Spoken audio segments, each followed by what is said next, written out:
Now, Malawi's fight against corruption has been cast into the spotlight this week.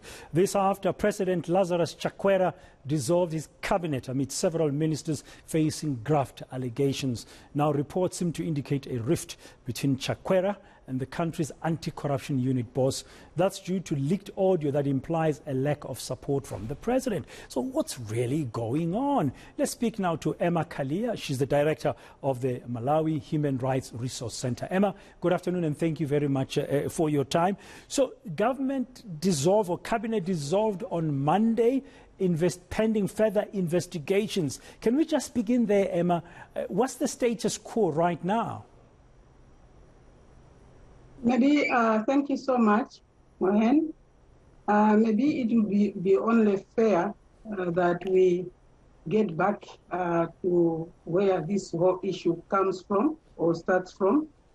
The president, when he assumed office in 2020, he did indicate in his inauguration speech that he will review the cabinet in 6 months, meaning that that should have happened in January 2021.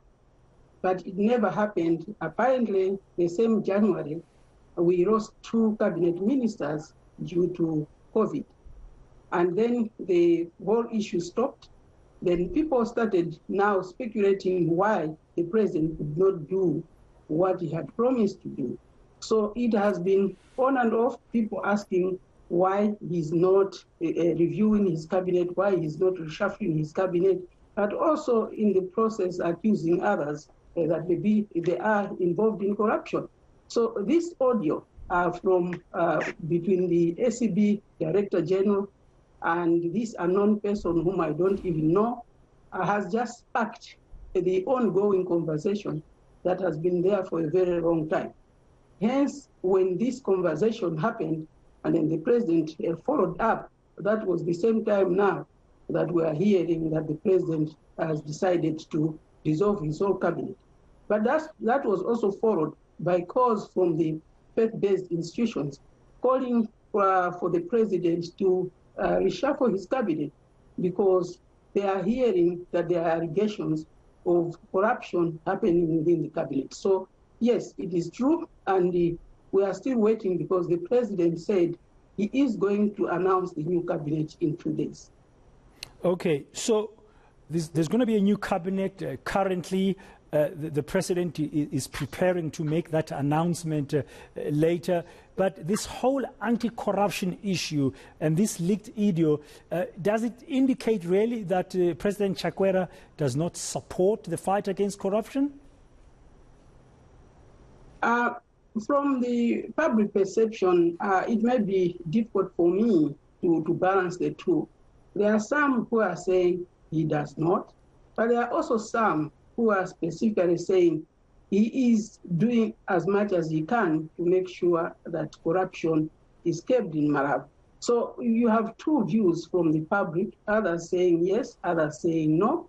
But from his statement, when he was making his statement the day before yesterday, you could tell that maybe he's serious about keeping corruption because he said he is going to keep the Director General regardless of all what has happened, but he feels she is the right person to move with the job. Okay, now that's kind of indicates some support. What are Malawians hoping, Emma, would be the new cabinet? I mean, in terms of who will it be composed of? Do people have ideas on whom they'd like to see in terms of driving home this anti-corruption message?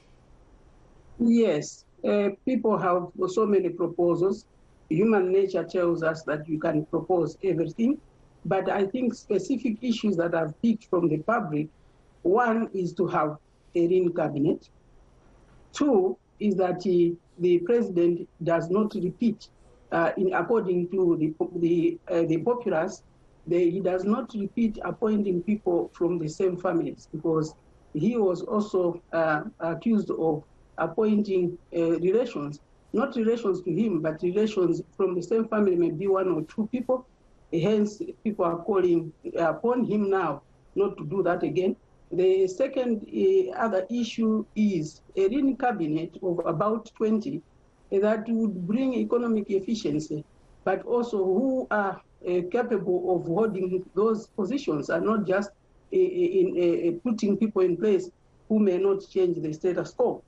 They are also calling upon the president to make sure that there should also be a gender balance, because last time, yes, we saw women being on cabinet, but most of them, they were holding deputizing positions. There were only 4 full cabinet ministers, 8 of them were deputies. So this is coming out clearly, but they are also saying the issue of being representative. The cabinet should be representative of professionals, but of course they also put in politicians, but it should be of professionals that understand the job that they are supposed to be doing.